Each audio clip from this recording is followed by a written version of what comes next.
हाँ जी, तो सत्संग शुरू करता हूँ।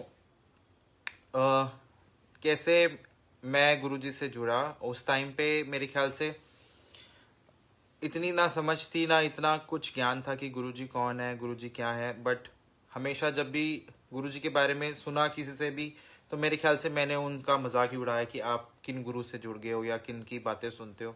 और यही लगता था कि क्यों लोग गुरु से जुड़ते हैं। और मतलब मेरी मेंटालिटी यही होती थी हमेशा कि गुरु की क्या नीड है जिंदगी के अंदर, और जो भी मांगता है मेरे ख्याल से वो पागल ही होता है। बट लाइफ में ये नहीं पता था कि हम भी उन पागलों में से एक हो जाएंगे जो गुरुजी के पास आने लगेंगे और गुरुजी का आशीर्वाद देना शुरू कर देंगे। जब मैं गुरुजी से जुड़ा तो उस टाइम पे मैंने मेरे ख्याल से कुछ भी नहीं मांगा था, और एक ग्रुप देखा था जिसके अंदर एक रात को मैं ऐड हुआ और अगली रात से सबके आवाज मैसेजेस आने लग गए, जय गुरुजी जय गुरुजी जय गुरुजी। और मैं अगले दिन जब उठा तो मुझे लगा यार ये लोग क्या करना चाहते हैं जो पूरी रात सिर्फ जय गुरुजी लिखते हैं और इसके अलावा इन्होंने कुछ लिखा है नहीं। उसके बाद मैंने गुरुजी के बारे में जाना, गूगल पे पढ़ा, बुक्स कुछ मेरे को मिल गई थी, उधर से मैंने पढ़ा। और जब मैं पढ़ता रहा फिर मेरे को समझ आया कि गुरुजी कौन है। बट और ऐड भी मैं उस ग्रुप में ऐसे हुआ था कि एक रात मेरी फ्रेंड ने मुझे बोला कि तू गुरुजी को मानता है। मैंने कहा हाँ मैं मानता हूँ, बट मैं मानता नहीं था उन गुरुजी को बिल्कुल भी उस टाइम पे, ना मुझे पता था गुरुजी कौन है। बट उसने कहा कि तू मंदिर भी जाता है। मैंने कहा मैं तो सब जगह गया हूँ। तू सत्संग गया? मैंने कहा हाँ मैं गया हूँ। तेरे को मैं ग्रुप में डाल दूं? मेरे को नहीं पता, मेरे अंदर से आवाजें आ रही थी हाँ डाल दे। और उस टाइम से मैं डाला। मेरे ख्याल से आज इतना लंबा टाइम हो गया। अगर हम सोचें कि गुरुजी के साथ कि कैसे जुड़े या हम थे जुड़ने वाले, तो मेरे को लगता कि हम कोई भी नहीं थे। गुरुजी ही आपको बुलाते हैं हर टाइम।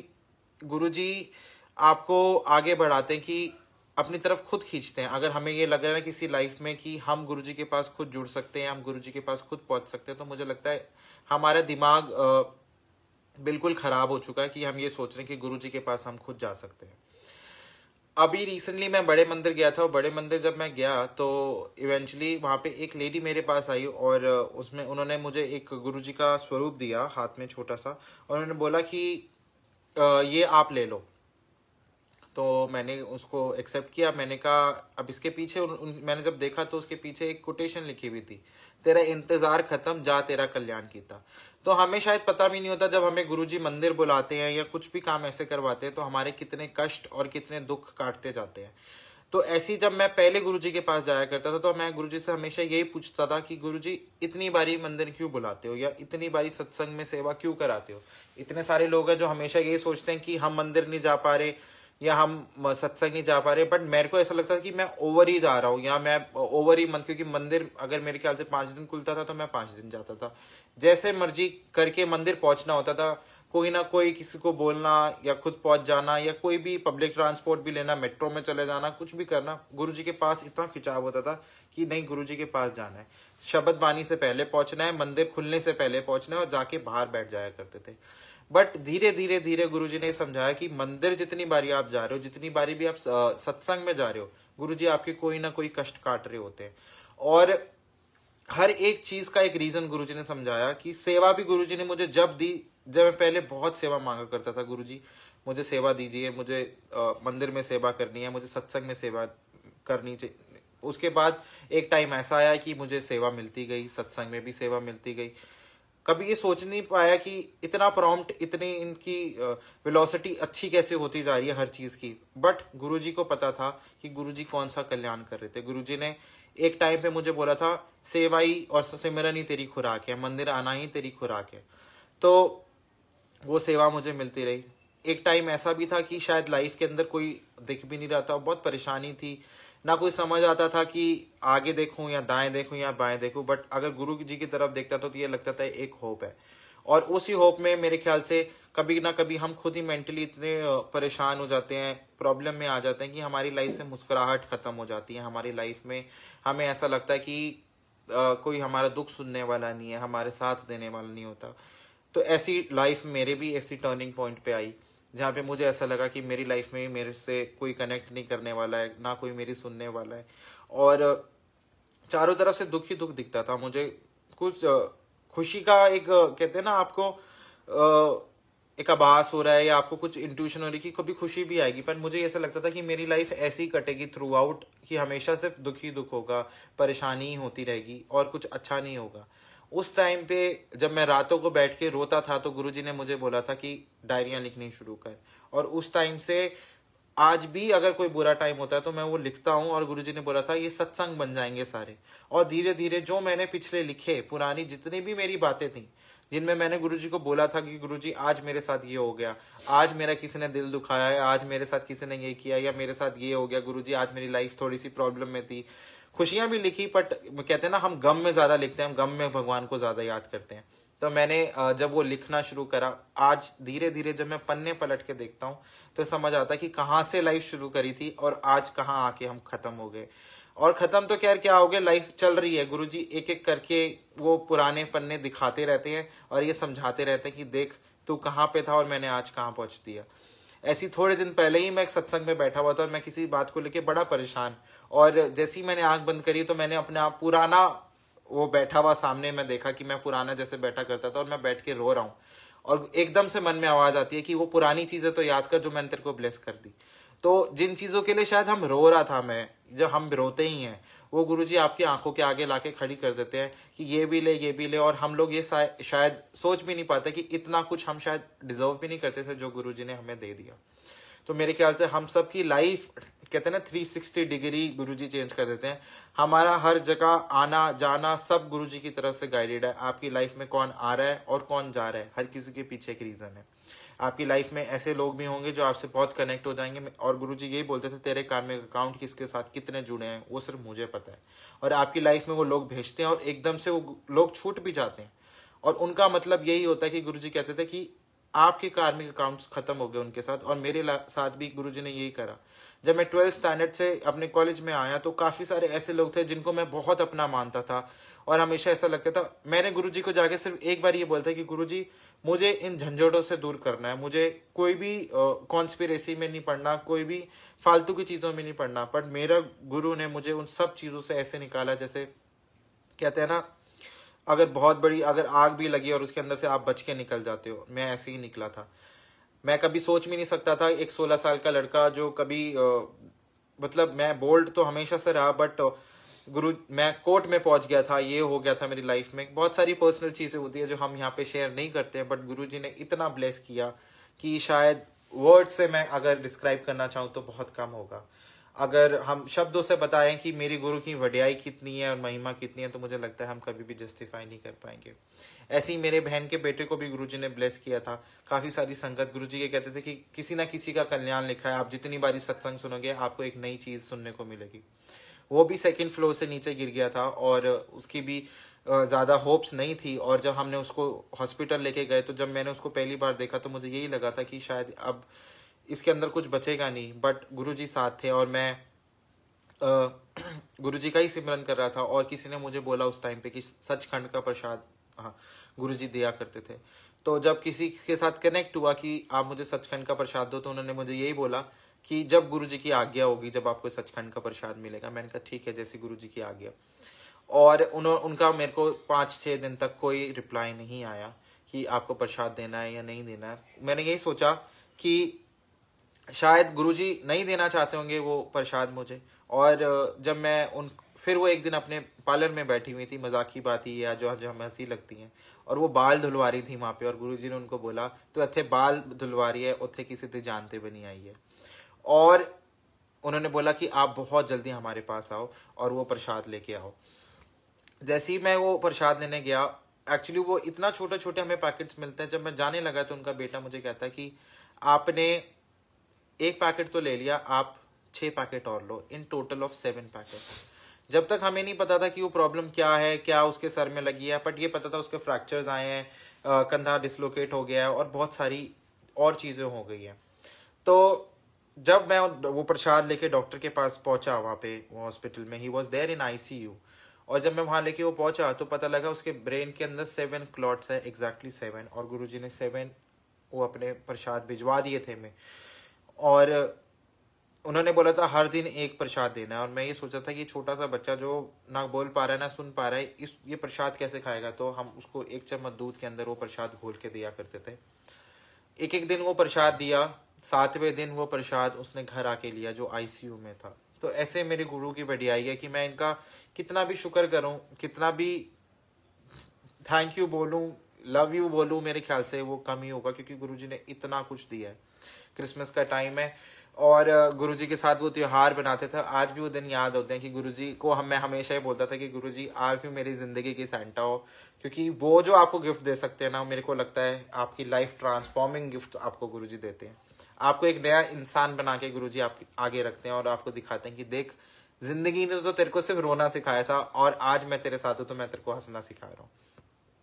एक टाइम ऐसा भी था कि जब लोगों से हम लोग स्वरूप मांगने के लिए तरसते थे कि कोई हमें एक स्वरूप दे दे, और फिर गुरुजी ने हर दीवार में एक स्वरूप दे दिया, घर की हर एक दीवार पे गुरुजी आ गए।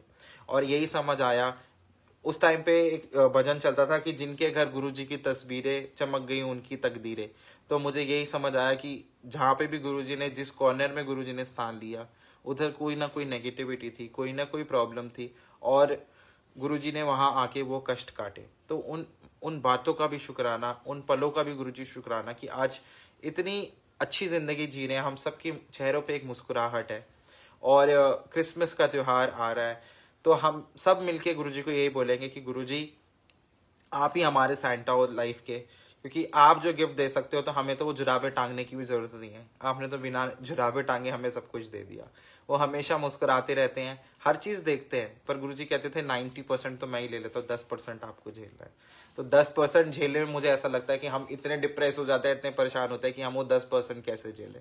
But with due course of time आप सब कुछ सीख जाओगे। आज बहुत सारे लोग मैसेज करते हैं पर्सनल में, ये हो गया, हम ये करें या वो करें, किसी को कुछ नहीं लेना देना किसी से। आप अपना करेक्शन सीधा अपने गुरु के साथ, जब गुरु के साथ कहते हैं ना 1-to-1 बातें होनी शुरू हो जाएंगी, जब लाइफ में कोई भी नहीं चाहिए होता। आपको गुरुजी पूरी दुनिया के रिश्ते दिखा के, गुरु कहते हैं ना, बड़ा अच्छा एक मैसेज आया था कि पूरी दुनिया के रिश्ते दिखा के गुरु ने पूछा कि बजा तेरा मेरे सिवा कौन है। तो एक्चुअली गुरुजी के अलावा आपका कोई भी नहीं है। गुरुजी यही बोलते थे कि कौन काम आया, बच्चे काम आए, पति काम आया, कोई काम नहीं आया। बट गुरुजी ने यही बोला कि रसों में रह के कैसे अपना बैराग करना है, रसों में रह के हमें कैसे भक्ति करनी है। हमें हिमालयों पे चढ़ के भक्ति नहीं करनी कि घर बार त्याग दो और हम चढ़ गए जी और हम सत्संग में जुड़ गए। अपने घर के काम करके, हमारे day to day routine follow up करके हमने सत्संग फॉलो करना है। किसी को बॉदर ना करते हुए सत्संग फॉलो करना है, किसी को बिना बताए। अगर हम उल्टे हाथ से कर रहे हैं तो सीधे को पता ना लगे, ऐसी भक्ति होनी चाहिए। और हमेशा एक ही चीज गुरुजी से मांगो कि आप ही आ जाओ जिंदगी में। मैंने सिर्फ एक ही चीज गुरुजी को बोली थी, ये भी सुख भी आपका और दुख भी आपका, तो सुख में भी आप ही हो, दुख में भी मैं आप ही हो। तो सुख दुख में हम थोड़ा रो लेते हैं, अब तो सुख में भी अगर ज्यादा सुख हो जाता है तो भी रोना आ जाता है कि गुरुजी हम शायद इतना डिजर्व भी नहीं करते थे जितना आपने दे दिया। वो हर पल आपके साथ मुस्कुरा रहे हैं, आपकी हर भाव में, आपके दिल की हर बात। आप ये भी, वो गुरुजी ये भी जानते हैं कि आपने खाना क्या है, और वो आपको उससे पहले वो चीज पहुंचवा देते हैं। अभी नया साल भी चढ़ रहा है, गुरुजी यही कहते थे कि नवा साल बड़ी धूमधाम से बनाना चाहिए। हम अपने घरों में जरूर है, बट कोशिश करिए कि गुरुजी के लिए थोड़ा सा टाइम निकालें। जहां भी आप जाएं, कुछ भी करें, एक टाइम गुरुजी के लिए डिवोट करें, और उस टाइम पे फॉलो अप करके चाहे मंत्र जाप करिए या कुछ भी करिए, बट अपने गुरु को साथ रख के अगर सारी खुशियां बनाओगे तो गुरु आपकी हर खुशी में शामिल होगा।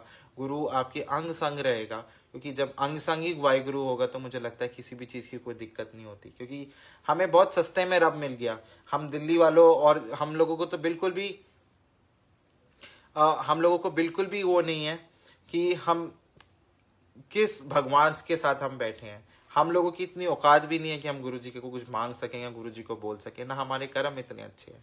हम सबको यही कोशिश करनी है कि हम कैसे ना कैसे अपने आप को स्पिरिचुअली ग्रो करें, क्योंकि आप जब गुरुजी के साथ जुड़ते हो तो गुरुजी आपकी मेंटल, फिजिकल वेल्थ और सब कुछ ग्रो करते हो, और आपकी स्पिरिचुअलिटी भी आगे बढ़ती है। तो आप जब गुरुजी के साथ बैठते हो तो सिर्फ मुस्कुरा के बैठना, सत्संग सुनते हो तो सिर्फ मुस्कुरा के सुनना कि शायद गुरु ने आपके कोई कल्याण करने हैं। हर एक, अब मुझे याद भी नहीं आता कि मैं सत्संग कौन से सुनाऊं, क्योंकि हर एक चीज में मेरा वॉलेट भी खो जाता है तो गुरुजी वापस ला के देते हैं। उसके अंदर पैसे भी वैसे पड़े होते हैं और कार्ड भी ऐसे पड़े होते हैं, सब कुछ ऐसा पड़ा होता है, वो भी ना कहीं से गुरुजी ढूंढ के ले आते हैं। और उसके बाद ये भी समझा देते हैं कि वो मैं ही था जो तेरे सारे काम कर रहा हूँ। तो हर जगह जहां हम ये सोच भी नहीं सकते कि ये इंसान हमसे बात करेगा, और हम ये बोलते हैं कि गुरुजी आप मेरे साथ हो, गुरुजी आप ही बात करोगे, मुझे नहीं पता, आप जानो और ये आपका काम जाने, मैं तो सीधा ये बोलता हूँ। और वो काम ऐसे चुटकी में हो जाता है कि शायद हम सोच भी नहीं सकते कि गुरुजी हमें इतना ब्लेस कर रहे हैं। हर एक चीज के अंदर आप गुरुजी की जब कहते हैं ना फेस देखोगे तो आप उनका नूर से समझ सकते हो आज गुरुजी हमें क्या बोलना चाहते हैं। आप सबके साथ गुरु है, हमें बस अपना टाइम गुरु के लिए निकालना है। हम अपनी लाइफ में शायद इतने बिजी हो गए कि कहीं ना कहीं हमने भक्ति ही छोड़ दी।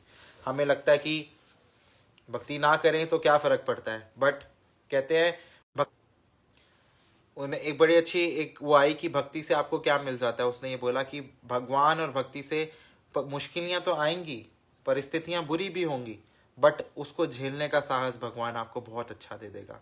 तो आप हमेशा अपने गुरु से जुड़े रहिए और एक मुस्कुराहट लेके जिंदगी में आगे बढ़िए। नया साल चढ़ रहा है, सबको सिर्फ पॉजिटिव ही रहना है, क्योंकि जब हम सब पॉजिटिव रहेंगे तो हमारे साथ पॉजिटिव को अट्रैक्ट करती है।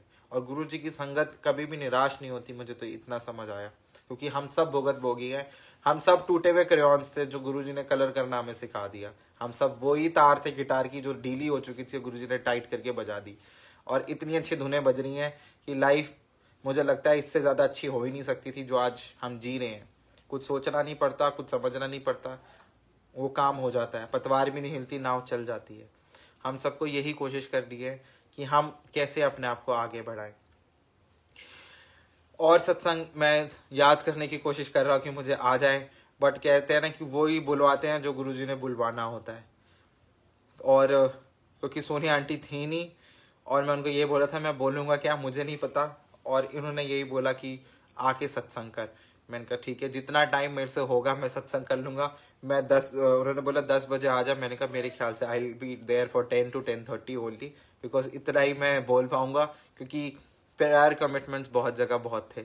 बट गुरुजी की आज्ञा हुई, गुरुजी ने आज पता नहीं कौन से मेरे कर्म कटवाने से जो उन्होंने आज बुला लिया। और मैं ये मानता हूँ कि अगर आज ये सत्संग हुआ है उसका ये कोई ना कोई मतलब होगा मेरी जिंदगी में, जो मुझे आज समझ नहीं आएगा, बट थोड़े टाइम बाद समझ आएगा कि उसका क्या मतलब था और मैं यहाँ क्यों बैठा हूँ और आप सब मेरी बातें क्यों सुन रहे हो। क्योंकि आप लोग जो भी सुन रहे हो उसके पीछे भी एक रीजन है, वो एक मैसेज आप तक पहुंच रहा है कि आप कैसे अपनी लाइफ को एक खुशहाली की तरह जियोगे। सब क्रिसमस मनाइए, गुरुजी को भोग लगाइए, मुस्कुरा के गुरुजी के साथ एक सेल्फी खींचिए और डालिए भी, और नहीं भी डालनी तो अपनी ब्लेसिंग्स को अपने पास रखिए। और सब गुरुजी को ये बोलोगे कि मैरी क्रिसमस गुरुजी। और जैसे सबकी लाइफ में आप सेंटा बन के आए हुए हो और हम सबको गिफ्ट्स बांट रहे हो, जिंदगी का एक गिफ्ट दे दिया, एक्सटेंशन दी हुई है। मुझे तो लगता है कि जितना भी टाइम मैं जी रहा हूँ अब वो सिर्फ एक्सटेंशन है। जो पुराने दिन तो अब याद भी नहीं आते कि गुरुजी के बिना जिंदगी कैसी थी। अगर मैं सोचूं तो मुझे याद भी नहीं है कि वो जिंदगी कैसी थी। अगर कोई सोचवा भी देता कि वो ऐसा था, वो ये हुआ था, तो मैं कहता हूँ कि याद भी करने की कोई जरूरत नहीं है, क्योंकि जो अब जिंदगी जीने के लिए मिल रही है वो बहुत ही अच्छी है। कोई भजन सुना दो अंकल जी। मेरे को तो बिल्कुल भी कोई भजन गाना नहीं आता, ना मैं कुछ गा सकता। मैं बस गुरुजी की बढ़ियाई कर सकता हूँ जो मेरे साथ उन्होंने आप बीती है। क्योंकि गुरुजी ये कहते थे कि किसी को भी कोई शौक नहीं है कि हम अपने कहते हैं ना गड़े मुर्दे, हमारे गड़े मुर्दे हम खाड़ के बैठे। बट ये गुरु की बढ़िया है कि गुरु ने इतना कुछ हम लोगों को ब्लेस किया है। तो आप सब अपनी जिंदगी मुस्कुराते रहिए और खुश रहिए। जब हम खुश रहना सीख जाएंगे तो हम अपने आसपास के जितने भी लोग हैं सबको खुश रखेंगे। और यही असली संगत होने का हमारे लिए प्लेजर है कि हमें गुरुजी वाला अगर हमें लोग बोलते हैं तो हम लोगों को ये जानना चाहिए कि हम जहाँ बैठे हो तो लोगों को 2 कमरे दूरी पता लगे कि ये बैठा हुआ है। और क्योंकि वो हंसी की आवाज गूंजनी चाहिए, रोते तो सभी ही है। अगर किसी को हंसा सको तो मेरे को लगता है लाइफ असली मकसद हो ही जाता है। आप सभी क्रिसमस मनाना, गुरुजी को मैरी क्रिसमस बोलना और गुरुजी के साथ घूमने भी जाना। बड़े मंदिर जिनको पास मिल गए वो भी जाएंगे, जिनको नहीं मिले वो गुरुजी के साथ घर पे भी सेलिब्रेट करेंगे। बट खुश रहना और खुशहाली सबके आगे बढ़ाना, यही मैं बोलूँगा। क्योंकि I don't know more about new year पे कोशिश करूंगा कि एक पेज पे याद लिख के लाऊं। आप प्लीज एक भजन सुना दीजिए, मुझे तो भजन आते ही नहीं, मैं कहाँ से आंटी भजन सुनाऊंगा। गुरुजी का एहसास सबसे खास होता है और गुरुजी हमारे रूह के साथ हैं, हमारी रूह के अंग संग है, शरीर के अंग संग नहीं, हमारी गुरु के रूह के अंग संग है। और हम सब ये फील कर सकते हैं। सो शुक्राना सभी संगत का। सोनिया आंटी को सब गेट वेल सून बोल देना। Gaurav, I was remembering you today to a great extent. Oh, thank you so much. जय गुरुजी। आपने मेरी फोटो भी लगा रखी थी। I was so happy to see that. जय गुरुजी, जय गुरुजी, सबको जय गुरुजी। सब अब तो मेरे सारे जानने वाले आ गए हैं। मनप्रीत आंटी आ गई, साक्षी आ गई। जय गुरु जी। भैया आप जो कॉल करना। ओके भैया। भैया को कोई ज्ञान नहीं है, ये भैया को फोन करो, यही आपको सच्चा ज्ञान दे सकते हैं। You go and party first. ये पार्टी हो तो रही है, अभी ये पार्टी करेंगे, फिर गुरुजी ने और पार्टियों को प्लान दिया है, वो जरूर होगी। और इनकी बेटी का बर्थडे था, हमारी साक्षी आंटी की, उनको भी सब ब्लेसिंग्स देना कि उनकी बेटी ऐसी गोलू मोलू सब मुस्कुराती रहे और बहुत आगे बढ़े। My gift guru Gaurav, your gift is with me, ask him about your gift. Guruji सबको गिफ्ट दे रहे हैं, मुझे ऐसा लग रहा है क्रिसमस पे, और झोलियां भर भर के दे रहे हैं। और आप अपनी झोली में देख लेना कि छेद ना हो। वो देने वाले तो बहुत अच्छे हैं, हम लेने वाले बुरे हैं। तो आप जब लेने वाले अच्छे बन जाओगे तो वो देने वाला तो बहुत ही कुछ दे देता है। हमारी झोलियां छोटी पड़ जाती है पर वो देता बहुत ज्यादा है।